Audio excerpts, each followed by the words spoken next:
To remedy this, Ayurveda prescribes a series of do's and don'ts during menstruation called as Rajasvala Paricharya.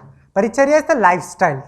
What lifestyle should women adopt during their 3 days of monthly periods? Charaka Samhita summarizes this and says, on the onset of menstruation for 3 days and nights, the women should observe celibacy, should sleep on the ground, take food with the hands from an unbroken utensil, and should not cleanse her body in any way. This has been, elaborated. I have prepared this chart. This chart is actually given in one of the papers, academic paper. I have given the reference at the bottom. These are the list of the do's and don'ts. I spoke about celibacy, no celibacy, sleeping on kusha mattress or sleeping on the mat or something, not on the bed.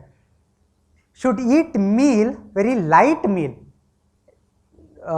preferably made of ghee, shali rice, milk or something like a very light, which is easy to digest and which should be in a very light amount, and the food should be directly eaten over palms, not to use metal utensils, and concentrate on auspicious thing. This thing is very interesting. The eating prescriptions, the basis of this eating prescription, they'll take light food and take very small quantity.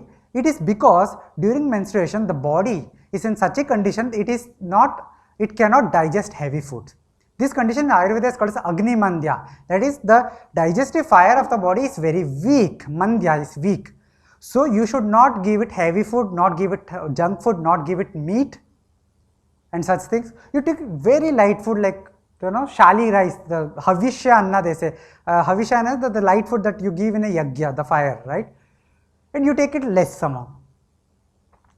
There are other things, this celibacy, etc. All these things have been mentioned to control, to prevent imbalance of your doshas. The whole table, the only reason is to protect the health of the women by preventing imbalance of dosha. You sleep during the daytime, you adorn yourself, take bath, anointment, massage, all these affects the Agni Mandya further. It affects the health practices, no long conversations, combing, etc. And how does this effect manifest? When your whole biological cycle is upset, later whenever you conceive children, if you keep not a just one time event, if you keep doing this again and again, every cycle by cycle this imbalance keeps happening again and again, then the extreme result of it would be such that when you conceive, the children born may have normalities. Not that in every case the listed normalities have happened. These are observations documented over large period and written down. These are the most likely happens in the extreme case. But even apart from that, there will be other kind of health effects if there is an imbalance of doshas. So this Ayurvedic factor is something which is not at all taken into account. Apart from Agni Mandya, there is also the aspect of Shodhana. The Shodhana is a procedure in Ayurveda which cleanses the body.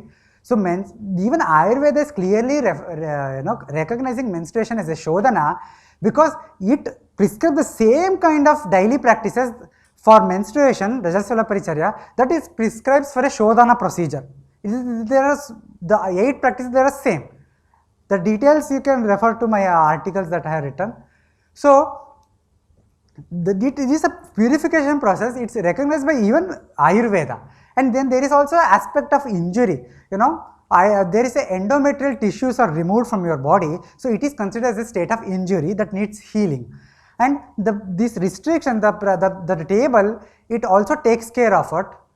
It also takes care of it because there are parallels with the practices mentioned there and the practices given for a person who is injured, who has been operated, and how he should take rest, etc.